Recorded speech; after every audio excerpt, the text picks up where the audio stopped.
My wife's ex just got back to the States. He threw a smug arm around her shoulder and gave me a cold stare. He asked if I really thought a guy like me was even in his league. He told me that Ava never cared about me and that he was the only one she ever truly loved. I looked him up and down for a second before I started laughing. I told him to look at it from a different perspective. The woman he worshipped as a goddess had been sleeping with another man for years. I asked him how that reality check felt. I went back to my ledgers without giving him another glance. That must have set him off because he started blowing up my phone with photos of him and Ava kissing.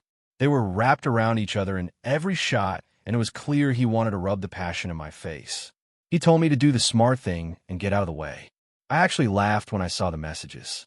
The prenup Ava and I signed was very specific about infidelity.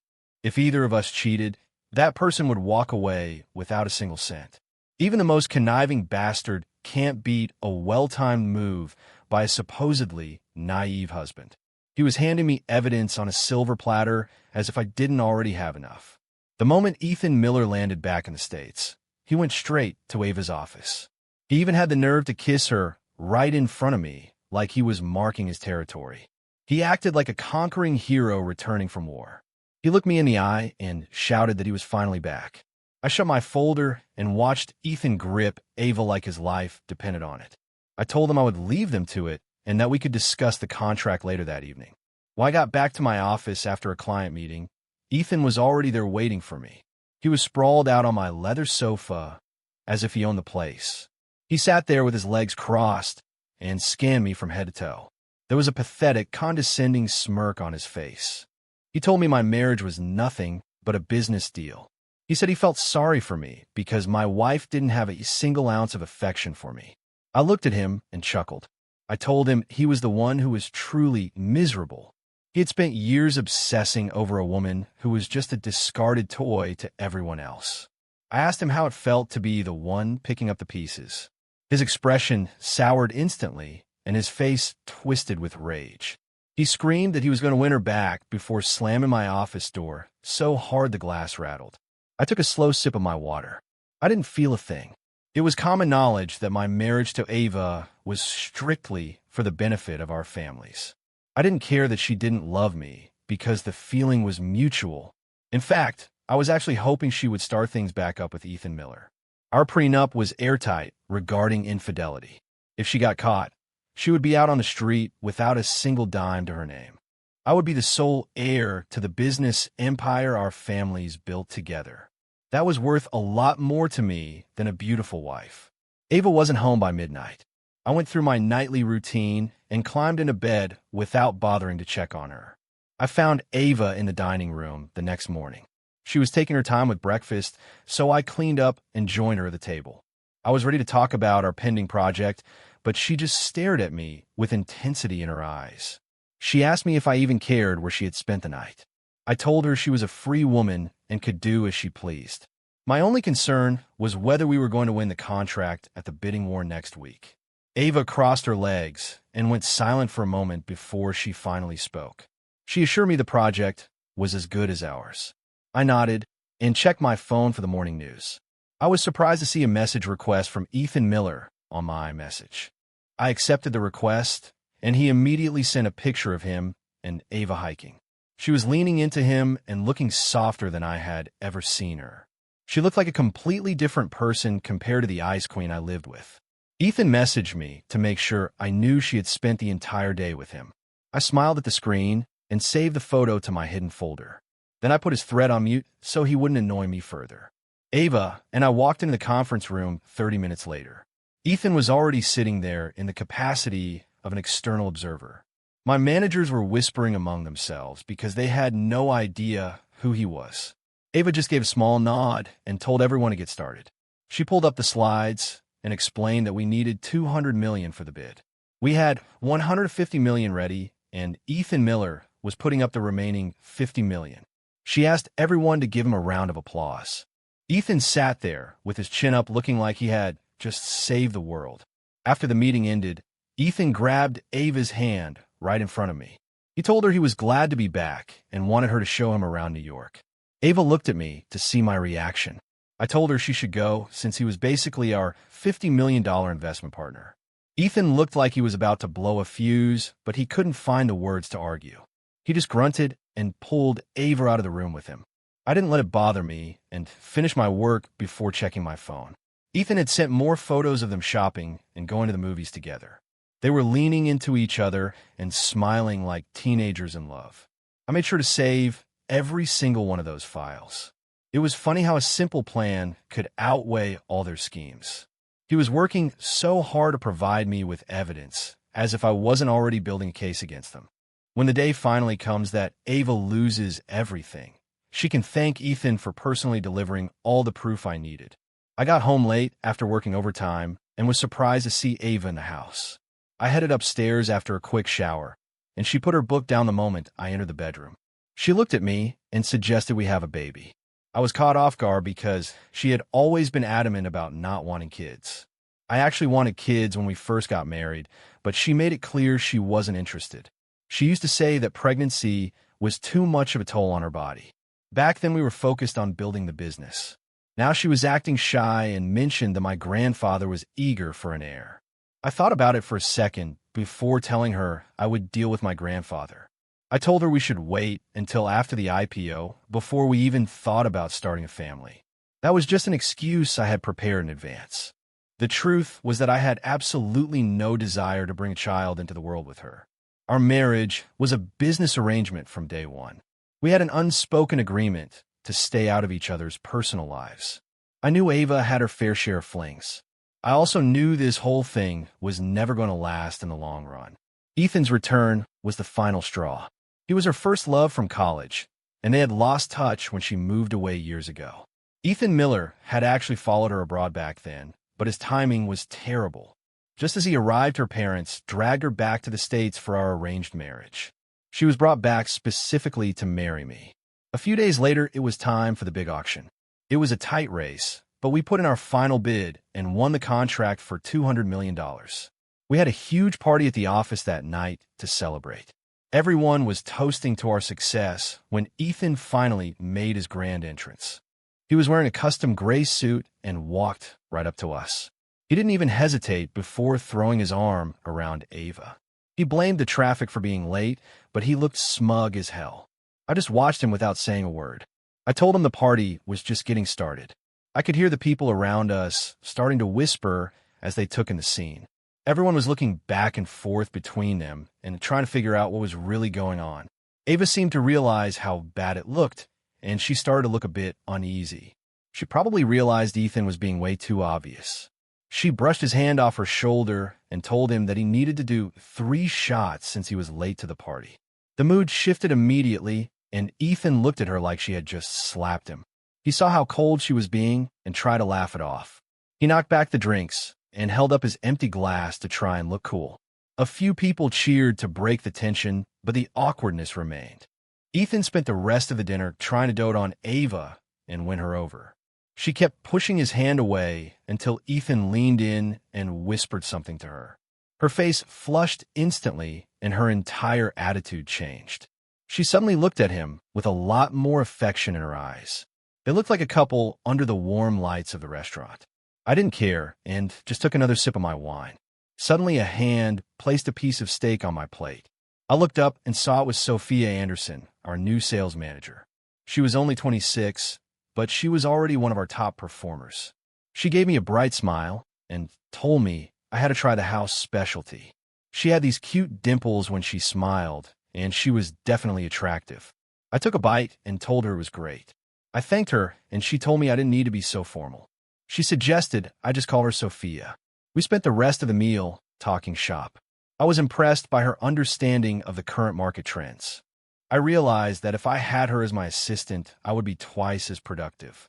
I happened to look over at Ava while we were talking. She was swirling her wine and staring right at us. She looked like a predator watching her next target. I ignored her and kept talking to Sophia until Ava suddenly stood up and came over. She grabbed my arm and claimed she was too drunk to drive herself home. We were at the car when Ethan Miller called out from behind us. He claimed he was also drunk and asked if I could give him a lift. It was Ethan, and he was already putting his hands on Ava's waist. He was acting like he was the one taking her home. Ava had her eyes closed and was leaning into him. She was playing the part of the drunk wife perfectly. They clearly expected me to play chauffeur while they messed around in the back seat. I just gave a short laugh. I slammed the car door shut right in their faces and got in the driver's side. I hit the gas and left them standing there in the parking lot. It didn't take long for Ethan to send me a photo from a hotel room. The mess in the background made it very clear what they were doing. It was the perfect evidence. Ethan wasn't even close to being on my level, but he wasn't a bad-looking guy with some money. Too bad he was an absolute idiot. Most guys who go after married women are just looking for a quick thrill. Ethan Miller was different because he was actually spending real money and effort to win her back. He was desperate to get his college first love back. He was the absolute king of all losers. I saved the photo and thanked him in my head for doing all the hard work for me. He was making my legal case incredibly easy. I didn't even have to pretend to care about our marriage anymore. Unfortunately, it wasn't the right time to file for divorce just yet. I needed to wait for the IPO and for our valuation to skyrocket before I made my final move. I was going to take back her shares and consolidate my power. I would finally be free from this marriage and richer than ever. I didn't let the drama distract me from the IPO process. I focused all my energy on getting the company ready for the market. Chasing women was a waste of time compared to building a business. My father was the perfect cautionary tale because he was stupid enough to give my mother full control over the family finances. The moment the business started doing well, she cheated on him. She claimed she found her true love and blamed my father for being too focused on making money. She even emptied the company accounts and tried to run away with her lover. It was a complete betrayal of our family. Her soulmate turned out to be a con artist who vanished with the money the second he had it. The Thompson Group almost went under, and we nearly lost our home to the bank. My grandfather had to step in and buy back the company. He also used some less than legal methods to track the guy down and get our money back. We kept the company, but I lost my freedom. I was forced into this marriage with Ava Sterling just to secure our family's future. I promised myself I would never let anyone have that kind of power over me again. I wasn't going to end up like my father. Sophia Anderson asked me to lunch one afternoon when I finally had a break. I had been traveling nonstop for the past 2 weeks to finalize the IPO. I was exhausted from the road, but Sophia was there with a smile when I got back. She was officially my executive assistant now and was doing a great job managing my life. I remember seeing her standing her ground against one of the senior staff a few weeks back. The guy thought he could bully her because he had been with the company for decades. Sophia was still young, and he was being a real jerk to her. I stepped in and put him in his place immediately. Sophia has been incredibly loyal and hardworking ever since. I started trusting her with more sensitive work. We were both working 18-hour days to get the company ready for the market. I figured she deserved a nice meal after everything we had been through. I told her the choice of restaurant was hers. I was jealous of her energy because even though I was only 5 years older than her, I felt much older. I was raised to be a CEO and nothing else. My parents never taught me how to actually enjoy life or care about anything other than the family business. I lived for the grind. I had been on a plane for the last month and hadn't even seen my own front door in weeks. Ava had sent me a message at some point, but I was in the middle of a late-night board meeting and forgot to reply. Sophia kept putting food on my plate during lunch and told me I needed to eat more. She said I was looking too thin lately. I told her to make sure she was eating too. We were in the middle of a conversation when the restaurant door was slammed open. Ethan Miller came charging in and kicked over a table. He was screaming like a madman and demanded to know where Ava was hiding. Sophia stood up and stepped in front of me like a bodyguard. She asked him who the hell he thought he was. Ethan pointed right in her face and asked if she was blind. I gently moved Sophia out of the way and told her everything was fine. I didn't say a word and just slapped him across the face twice. He stood there in complete shock. He was holding his face and staring at me with his mouth open. I told him that was for ruining my lunch. I suggested that screaming for another man's wife in public wasn't exactly a good look for a guy like him. The entire restaurant was watching us now. People were starting to point and whisper about the scene he was making. He was turning red with embarrassment and screamed at me again to tell him where Ava was. He looked like he was ready to kill me. I looked him in the eye and told him I hadn't seen her since the night he had slept with her. I wiped my hand with a napkin and sat back down. The entire restaurant erupted, and everyone started yelling at Ethan for being a lowlife. Ethan Miller looked like he wanted the floor to swallow him whole. He mumbled a few curses and ran out of the restaurant with his tail between his legs. I called my housekeeper the moment he was gone. She told me Ava hadn't been back to our place in over a month. I was actually starting to wonder what she was up to. Sophia asked if I still wanted to finish our lunch. I told her we should just get back to the office since I had meetings all afternoon. Ava showed up at my office a couple of hours later. I gave her a cold welcome and called her my dear wife. She tried to give me a hug, but I stepped out of reach. I told her that her boyfriend had dropped by earlier and made a complete scene. She asked if I was jealous with a little smirk. She eventually gave up on the hug and just stood there watching me. I told her she was delusional. I just wanted her to keep me out of her messy, personal life from now on. She didn't respond to that and just leaned against my desk with her chin resting in her hand. She told me it had been a while since we had seen each other. She asked if I was even curious where she had been for the last month. I told her we were both professionals and that I assumed she was busy working. I saw a flash of disappointment in her eyes before she masked it. She suggested we have dinner together at home, just the two of us. I didn't even look up when I told her I would think about it. I ignored her until she finally got the hint and started to leave. Sophia walked in just as she was headed for the door. I might have been imagining things, but I could swear they exchanged a knowing look as they passed each other. I went home that evening to grab some files and found a man sitting on my sofa. He had his back to me and his head was down. Ava was sitting across from him with a glass of wine. When I walked in, the man turned around and I saw it was Ethan Miller again. He looked like a mess and he had huge dark circles under his eyes. He looked like he hadn't slept in a week. He jumped up the second he saw me and begged me to divorce Ava. He told me he couldn't live without her. I raised an eyebrow and asked him to repeat that. He was practically begging me to let her go so they could be together. I looked at Ava to see what she had to say, but she was just lounging on the sofa. I told him it was fine with me and that we could go sign the papers right now if Ava wanted to. I knew exactly what I was doing because our prenup meant the person at fault would walk away with zero assets. I was certain she wasn't about to give up her fortune for him. Ava put her drink down and finally stood up to face him. She asked him what the hell he was talking about and why she would ever divorce me. She looked completely annoyed by him.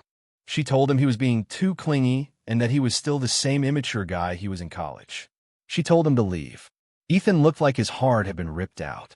He pointed at me and asked if she was really going to choose me over the chance to take over the Carter Group. That actually caught me by surprise. I looked at Ava and asked when we had started discussing a deal with the Carters. Ethan was screaming that I didn't even know about the plan. He said he was the one who could make the deal happen and asked why she was still with a loser like me. I didn't care about their affair, but I cared about my business. I told Ava she needed to give me an explanation immediately. Ava tried to touch my arm and told me not to worry about it. She said she had everything under control and would handle the project herself. I stepped away and reminded her that she didn't own the company alone. She was clearly trying to move behind my back. Ethan was still yelling that he was the only one who had the inside scoop on the Carters. He claimed the merger would fail without him.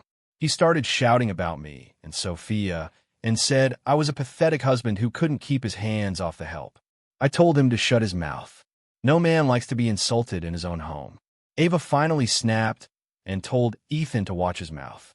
She told him to leave before she had security throw him out. Ethan Miller was acting like a lunatic, so Ava reached for her phone to call for help. I just calmly poured myself a glass of water. I looked at her and used her professional title. I told her she had some serious explaining to do about this secret deal. Ava took a sip of her wine and admitted she should have told me sooner. She tried to explain how big the Carter acquisition would be for the firm. I couldn't believe how naive she was being. I asked her if she had really been spending the last month working on this deal behind my back. I reminded her that we were in the middle of an IPO and needed every cent of cash. I asked if she was trying to bankrupt the company before we even went public. She told me she had a plan and that I should stay out of it. She told me to mind my own business and leave Ethan to her. She said Ethan was just a tool she was using for his money and connections. I didn't even know what to say to that level of coldness. Her plan was pathetic and underhanded. She actually thought her shady dealings were going to impress me. I told her I was a major shareholder and that the deal wasn't happening without my approval. She just told me she would see me at the board meeting at 8 the next morning. She grabbed her bag and walked out without looking back. I realized Ethan Miller was right about her. She was a selfish and greedy person who only cared about her own gain. She wasn't fit to be my wife or my business partner. To my surprise, her acquisition plan passed the board by a single vote the next morning. I was furious when I saw that Sophia Anderson was the deciding vote. Even worse was the fact that Ava's proposal had the official company seal on it. I was the only one who was supposed to have access to that seal. I had entrusted it to Sophia when she became my executive assistant. I had given her strict orders never to use that seal without my permission, and especially never for anything related to Ava Sterling. Sophia came to my office after the meeting and looked like she was about to cry. She apologized and said Ava had somehow gotten to the seal behind her back.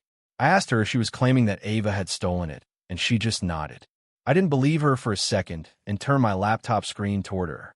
The security footage showed Sophia handing the seal directly to Ava. They even shared a quick hug afterward like they were in on the whole thing together. Sophia looked at me in shock and asked if I'd been spying on her the whole time. I told her that supervising my executive assistant was part of my job. She had just taken advantage of the fact that I was busy with the IPO process. I showed her the clause in her contract about corporate espionage. Handing over the seal was a major breach of her employment terms, and she knew it. I told her she was looking at serious jail time for what she did. She looked absolutely terrified. She begged me for another chance and said she had only made a mistake. She reminded me of how hard she had been working for me over the last month. I asked her why I should even bother helping her. She told me that Ava Sterling trusted her completely and offered to do whatever I wanted if I didn't call the cops. I saw how desperate she was and decided to use it. I told her I would let it go if she helped me make sure Ava left the marriage with nothing. The board backed the Carter acquisition, and things were moving fast. I also managed to get Ava to sign a new rider to our legal contract. The new agreement stated that if the IPO failed, she would have to turn all of her shares over to me. She was so desperate to get back in my good graces that she signed it without even reading the fine print. She knew she had messed up with the seal. This was where the real fun started. Ava was desperate for cash to keep the IPO on track after the secret deal started to cost more than expected. She had maxed out all her credit lines, but she was still short $10 million. I had Sophia Anderson steer her toward a high-risk investment that promised huge returns in a short amount of time. She made a little money at first, which gave her the confidence to bet everything. Of course, she ended up losing every penny when the market turned. She was broke and had nowhere else to turn. She finally came to me and begged for my help like I was her last hope. She tried to play the emotional card and asked if our marriage meant less to me than some company shares. She was still convinced that Ethan Miller was going to bring in all these new clients once the Carter deal was done. She was confused why none of the contracts had materialized yet. I just gave her a small smile and said nothing. There were no contracts because I had already diverted all those projects to a shell company that I owned privately. That company was a Thompson family asset, and Ava didn't have a single claim to it. I told her she shouldn't have been so trusting of Ethan Miller. She refused to believe me and kept screaming that Ethan truly loved her. I told her that even the most devoted loser has a breaking point. I asked her why she thought Ethan wouldn't eventually wake up to her games. I was about to take control of her 20% stake in the company. That would give me 40% total and make me the undisputed majority shareholder. Just thinking about it was an incredible rush. I realized I had left the original transfer papers back at the office on my desk. I hopped in my car to go get them, but I didn't even make it to the main road before a black Land Rover came out of nowhere and slammed into me. I tried to swerve, but it was too late. The impact sent my car spinning right into the guardrail with a deafening crash. My head hit the steering wheel, and my vision went blurry as blood started running down my face. I could see a figure getting out of the Land Rover through the cracked glass. I saw the glint of a knife in the streetlights and knew I was in serious trouble. I told myself I couldn't die here in some random parking lot. I slapped myself as hard as I could to stay awake and crawled out of the wreckage. I started dragging my broken leg toward a nearby convenience store. I just needed to get to where there were people. The guy was faster than me, and he tackled me to the asphalt before I could reach the store. I felt the cold steel against my skin, but I didn't have the strength to fight him off. I tried to hold his wrist, but my arms were like lead. I thought I was dead until a police car pulled up to the curb with its sirens blaring. The guy panicked and dropped his knife before running off into the dark. I got lucky at the hospital because the doctor said nothing was actually broken. I had a nasty gash on my head, and my ankle was the size of a grapefruit. I spent the whole night wondering which one of them had tried to have me killed. I went straight to Ethan's apartment after I got out. He looked like he had seen a ghost and blurted out that he couldn't believe I was still alive. He realized he had said too much and tried to slam the door in my face. He asked me what the hell I was doing at his place. I held up a fruit basket and told him I was there on behalf of my wife to visit her lover. I noted how disappointed he looked that I was still breathing. He started stuttering and couldn't even look me in the eye. He was practically shouting his guilt with every word. I knew he was involved in the hit, but I wasn't sure if he had acted alone or if there were others. I told him that killing me just for a divorce was a bit much. I reminded him that Ava Sterling's family still had a lot of power, even if she had lost her seat on the board. I told him he could be a hero to the Sterling family if he played his cards right. He actually seemed to believe me. I promised to help him if he told me who had ordered the hit. I asked if it was just him or if there was another person behind it. He tried to play dumb, but I didn't let him off the hook. I told him he knew exactly what I was talking about. He finally broke and said he only wanted to scare me. He claimed that Ava was the one who had actually hired the professional hitman. He told me she had paid off a driver and that he hadn't found out about it until later. I just looked at him with suspicion in my eyes. He insisted he was telling the truth and said Ava Sterling had promised to marry him as soon as I was out of the picture. It was exactly what I had suspected. Ava was so desperate that she had decided to just have me killed to solve her problems. She knew that if I died before the paperwork was signed, she would inherit my entire fortune as my grieving widow. Too bad for her, I was still breathing. I told Ethan Miller he could have his first love, but he had to do something for me first. He was eager to help, so I told him to go to the press with his story.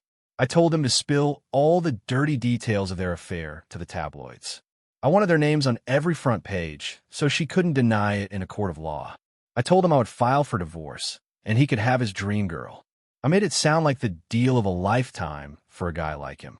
He was worried about their reputations being ruined and everyone knowing they were cheaters. He finally realized how the world would see them. I told him it was good he was finally becoming self-aware. I explained that the public scandal would just speed up the divorce process.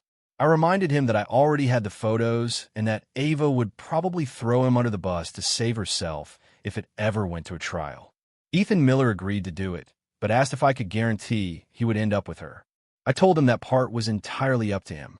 I made it clear that I was getting a divorce no matter what happened next. He just nodded and tried to look like he had some courage. He said he was going to take the risk. He told me he didn't care who he married as long as they helped his career. Ethan's exclusive interview aired that very night, and it was a total media circus. They showed every single intimate photo he had of the two of them. He even had a recording of Ava Sterling saying yes to his marriage proposal. I couldn't stop laughing at the TV because it's amazing how dangerous a stupid man can be. He actually thought she was going to marry him after he ruined her entire life. He was probably the next person on her hit list. Ava lost her mind after the show aired. She called my phone over 80 times in a single night. I just watched my phone light up over and over again until I finally just blocked her number for good. Ava showed up at my office the next morning with her grandfather. He was in his 70s, but he still had a very commanding presence. I had always respected the man because he had built the Sterling Group from nothing. He was a self-made man who knew how to be ruthless to get what he wanted. He looked me in the eye and apologized for the news. I just gave him a simple nod to confirm I'd seen it. He sighed and said he had spoiled her too much when she was young. He couldn't believe she had brought such shame to the Sterling family name. He promised to make things right, but I told him I was already planning to file for divorce. My voice was steady and completely emotionless. He told me to be the bigger person and that a divorce would be bad for our business interests. He asked if my grandfather would even allow it. I told him I had already cleared it with my grandfather. I also told him that I wasn't safe in a marriage where my wife was trying to have me murdered. He looked confused, so I pulled out a voice recorder and placed it on the desk. I told him they had caught the driver who hit my car and that he had confessed to everything before they even got to the police station. He told the police that Ava Sterling had paid him $1 million to kill me. He even kept all their text messages as insurance for himself. The old man was stunned when he saw the evidence. He looked at Ava and told her he had always thought she was just a bit spoiled. He was disgusted that she had tried to murder her own husband. He told her there was no place for someone with such a vicious heart in the Sterling group. Ava tried to explain herself, but I told her she should save her story for the judge. Her grandfather just walked out on her, and Ava ran after him. It was clear that the family was cutting her loose to protect their reputation. I handed everything over to my lawyers and moved forward with the divorce. Ava's crying and begging didn't move me at all. I won the case, and every single one of her assets was transferred to my name. I took her 20% stake in the company and didn't look back. I also managed to recover the money she had lost in that bad investment. I pushed the IPO through as fast as humanly possible. Our market cap tripled the night we finally went public. I ended up just firing Sophia Anderson and letting her go. Losing her career was enough of a punishment for her after all the work she put in. I could finally relax now that the drama was over. I was exhausted, so I decided to take a little time off and go for a walk.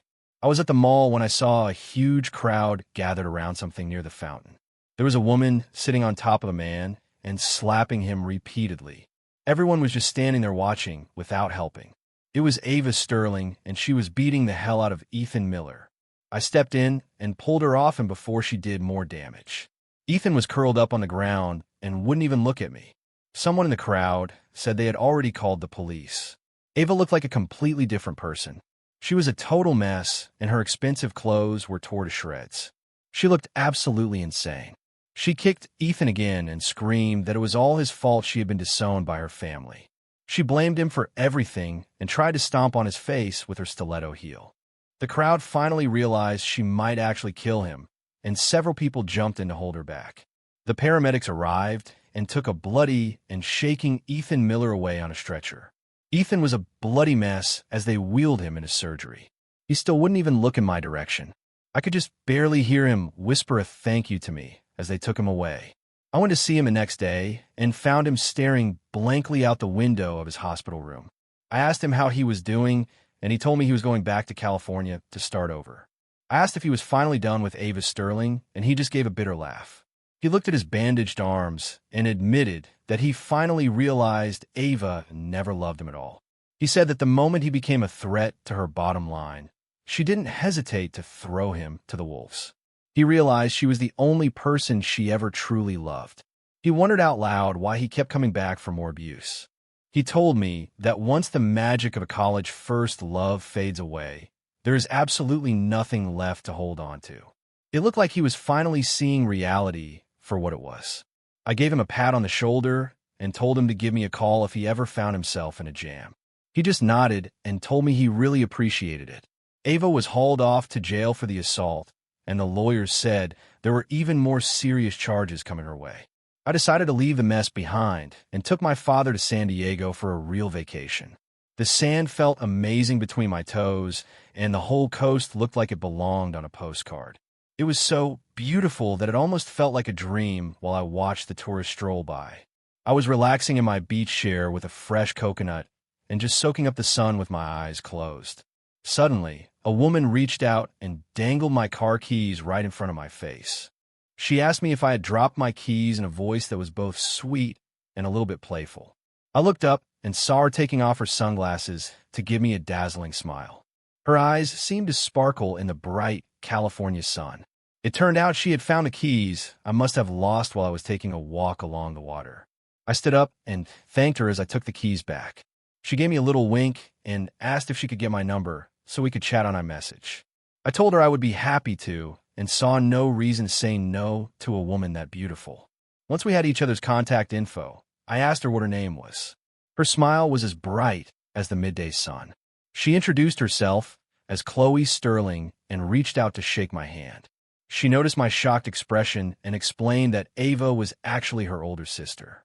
Chloe had been studying in London when Ava and I got married, so she never made it to the wedding. The only thing I knew about her was a name I'd seen once or twice on some family documents. I wondered if her showing up meant she was trying to get those shares back for the Sterling family. I wasn't sure if she was trying to fix the bridge between our two houses or if she had a different plan.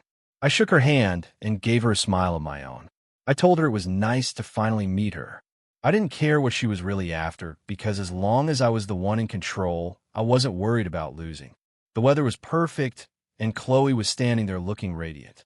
I held her hand for a moment and realized I felt completely at peace with how everything had turned out. The IPO was a success. I had total control of the company, and Ava was in prison. I had won every single battle, but strangely enough, it didn't feel as good as I thought it would. I realized that when you treat the people in your life like pieces on a board, you eventually become just another part of the game. I knew then that I couldn't let the need for revenge define my entire future. It is fine to be sharp and smart in business, but you can never afford to lose your integrity. You can be the most calculating person in the room as long as you keep your heart guarded. At the end of the day, a peaceful sleep doesn't come from your bank account or your victories. It comes from knowing that you didn't turn into the very person you spent your life despising. The ocean breeze felt perfect against my skin. And honestly, that was exactly where I needed to be.